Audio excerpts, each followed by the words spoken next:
Hello friends, तो आज हम देखेंगे यहाँ पे स्विच स्टेटमेंट। इसमें क्या होता है कि आपके पास अगर बहुत सारी कंडीशन है और आप चाहते हो कोई एक चले तो आप स्विच का यूज़ कर सकते हो। ठीक है, जैसे यहाँ पे देखो $डे लिखा है हमने। अब अगर मैं यहाँ पे लिख देती हूँ 4, तो क्या होगा यहाँ पे मंडे, ट्यूसडे, वेडनेसडे, थर्सडे। तो इसका रिजल्ट थर्सडे हमें लाना है। तो हम ये कैसे स्विच में करेंगे देखो। ठीक है, देखो सबसे पहले यहाँ पे हम लिखते हैं स्विच। ठीक है, स्विच के अंदर हम यहाँ पे इसको डालते हैं $डे। ठीक है, अब यहाँ पर हम करली ब्रेसेस को ओपन करेंगे। यहाँ पे हमारा शुरू होगा केस। ठीक है, तो यहाँ पे हम लिखेंगे केस 1 और यहाँ पे कॉलन ज़रूर लगाना। ठीक है, उस पर यहाँ पे लिखेंगे हम इको मंडे। ठीक है, अब इसका क्या मतलब है, अगर यहाँ केस 1 होता, मतलब यहाँ 1 लिखती तो केस 1 चलता और उसमें चलता मंडे, लेकिन मैं चाहती हूँ कि मैं यहाँ पर केस 2 लिखूँ, ट्यूसडे, फिर केस 3 लिखूँ, वेडनेसडे के लिए, केस 4 इको कराऊँ थर्सडे के लिए, और यहाँ पे केस 5 इको फ्राइडे। मैं अभी इतना ही ले रही हूँ, पूरा नहीं ले रही। ठीक है, और एक लास्ट होता है हमारा डिफ़ॉल्ट। ठीक है, अगर जैसे कि मान लो आपने गलत वैल्यू डाल दी या कुछ भी अनाप शनाप डाल दिया तो वो डिफ़ॉल्ट में जाता है इको प्लीज़ ट्राई अगेन। आप कुछ भी यहाँ पे लिख सकते हो। ठीक है, मैं यहाँ पे आपको सिर्फ समझाने के लिए लिख रही हूँ कि अगर आपने उल्टे सीधे वैल्यू डाले, ठीक है, अगर आपने 5 के बाद कुछ छठवां नंबर डाल दिया तो वो लिखेगा कि प्लीज़ दोबारा से आप डालो या आपने वैलिड नंबर नहीं डाला है। ठीक है, अब देखो इसका आउटपुट क्या आएगा हमारे पास। 4 यहाँ पे हमने लिखा हुआ है तो यहाँ पे केस 4 चलेगा। ठीक है, ये वाला चलेगा और हमारा रिजल्ट क्या आएगा, थर्सडे आएगा।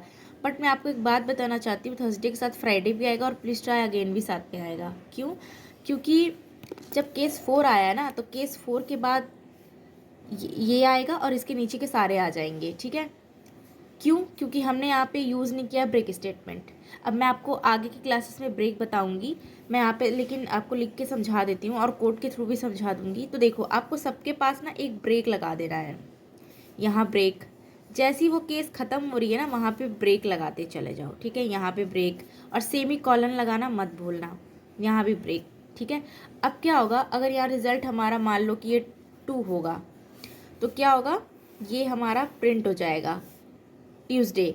ब्रेक की वजह से सिर्फ ट्यूसडे हमारा प्रिंट होके ब्रेक कर जाएगा और लूप से बाहर आ जाएगा। अगर ब्रेक नहीं लगाएंगे तो Wednesday, Thursday, Friday and please try again ये सारा ही प्रिंट कर देगा। ठीक है, तो इसलिए आप सोच रहे हो कि मंडे क्यों नहीं प्रिंट करेगा फिर, क्योंकि आप देखो यहाँ पे हमने कितनी वैल्यू डाली है, 2 डाली हुई है। ठीक है, तो वो केस 2 पे आएगा और केस 2 के बाद नीचे जितने होंगे सबको प्रिंट कर देगा। अगर आपने ब्रेक नहीं लगाया तब ऐसा होगा। ठीक है, तो आओ इसे हम कोड में देखते हैं, फिर आपको ये अच्छे से समझ में आ जाएगा। तो देखो आप, मैंने यहाँ पे लिखा $डे इक्वल टू, मैं यहाँ पे 4 वैल्यू दे देती हूँ जो हमने ड्राई रन में देखा था। फिर यहाँ पे मैंने दिया स्विच। ठीक है, करली ब्रेसेस लगा लेंगे। अब स्विच के अंदर हम लिखेंगे $डे और डे की वैल्यू कितनी है 4। ठीक है, तो अब देखो स्विचेस में केसेस कैसे बनाते हैं। तो पहले डालेंगे केस 1। इसके लिखने का तरीका होता है कि केस 1 लिखो, डबल यहाँ पे कॉलन लगाते हैं इको, फिर डबल कोट के अंदर आप कुछ भी लिखो, फिर लाइन को वहीं टर्मिनेट कर दो। ठीक है, यानी सेमी कॉलन लगा लो। ठीक है, इतना आपको समझ में आया। तो ऐसे ही हम केस 1 केस 2 सब बनाएंगे। तो यहाँ लिखती हूँ मैं केस 2 इको कराऊँगी यहाँ पे मंडे के बाद ट्यूसडे। ठीक है, मैं यहाँ पे शॉर्ट में ही सब कुछ लिख रही हूँ आपको समझाने के लिए। केस 3 में लिखेंगे इको कराएंगे वेडनेसडे। ठीक है, तो देखो हमारी वैल्यू लेकिन डे की 4 है। अब तक 1 2 3 केस बनाई, अब 4 बना रहे हैं। ठीक है, तो ये वाली जो केस होगी ना हमारी, यही वाली सिर्फ चलेगी क्योंकि हमने डे में 4 दिया है और केस 4 की वैल्यू थर्सडे है, तो थर्सडे हमारा प्रिंट भी होगा। ठीक है, तो यहाँ हमने केस 5 लिखा, इको कराया डबल कोट के अंदर सैटरडे।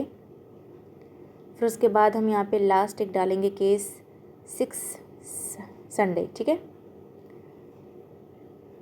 तो मैं एक बार आपको सब लिख लेती हूँ फिर समझाती हूँ। ठीक है, मैंने यहाँ पे ये चीज़ लिख ली। तो देखो मैंने यहाँ सब लिख लिया है, ठीक है। डिफ़ॉल्ट में मैंने इनवैलिड नंबर भी दे दिया है।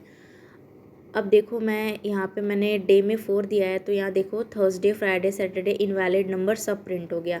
जैसा कि मैंने बताया था कि अगर आप ब्रेक नहीं लगाओगे तो जहाँ से शुरू हो रहा है ना हमारा, वहाँ से पूरा नीचे तक दे देगा। अब देखो मैंने यहाँ ब्रेक लगा दिया तो सिर्फ थर्सडे प्रिंट होगा, ठीक है, समझ आया। अगर देखो यहाँ पे मैं लिख देती हूँ 2 लिख दिया मैंने ट्यूसडे, तो अब देखना ट्यूसडे, वेडनेसडे एंड थर्सडे तक आएगा, क्योंकि थर्सडे के नीचे ब्रेक लगा हुआ है तो उसके नीचे नहीं जाएगा। तो क्या करना है, हमें हर केस के नीचे ब्रेक लगाना पड़ेगा, ठीक है, कि अगर कोई एक केस हम प्रिंट कराना चाहते हैं तो सिर्फ वो केस प्रिंट हो जाए और नीचे की सारी वो ना दिखाए, ठीक है, ब्रेक हो जाए। तो देखो मैं यहाँ पे सब में ब्रेक ब्रेक करके लगा रही हूँ। ब्रेक के बाद सेमीकोलन लगा लेना, ठीक है। देखा, तो मैंने यहाँ सब कुछ लिख लिया है। अब यहाँ पर देखो सिर्फ ट्यूसडे प्रिंट हुआ है, क्योंकि नीचे ब्रेक लगने की वजह से वो सबको ब्रेक कर दिया उसने, ठीक है। और यहाँ पे देखो हम यहाँ पे ब्रेक यहाँ पे भी लगा रहे हैं, ठीक है। ये ब्रेक वो वाला ब्रेक नहीं है, ठीक है, ये लाइन को ब्रेक कर रहा है सिर्फ, आपके जो भी स्टेटमेंट्स हैं उनको नहीं ब्रेक करता है। तो अगर आपको सारी चीज़ें एक साथ प्रिंट कभी करानी होती है ना, तो ये BR टैग हम लगा लेते हैं, ठीक है। वैसे इसकी ज़रूरत यहाँ नहीं है वैसे, बट फिर भी मैं आपको ये बता रही हूँ, ठीक है। अगर आप यहाँ पे जैसे BR टैग लगा लेते हो तो मंडे के बाद नीचे ट्यूसडे, उसके नीचे वेडनेसडे, ऐसे प्रिंट होगा। नहीं तो वही सब एक ही के अंदर एक ही सब गुप्पुप चुपुप सब प्रिंट हो जाता है, ठीक है। वैसे BR का टैग का यहाँ कोई ज़रूरत नहीं है, बट फिर भी मैंने यहाँ पे बता दिया आपको। तो देखो यहाँ ट्यूसडे प्रिंट हो गया। अब 5 प्रिंट करते हैं तो केस 5 प्रिंट होगा, यानी कि सैटरडे, ठीक है। और नीचे ब्रेक लगा इसलिए संडे और इनवैलिड नंबर प्रिंट नहीं हुआ। बट मैं यहाँ 12 दे रही हूँ, जो यहाँ केस था ही नहीं, इसलिए इनवैलिड नंबर दिया। तो आई होप आपको ये समझ में आ गया होगा।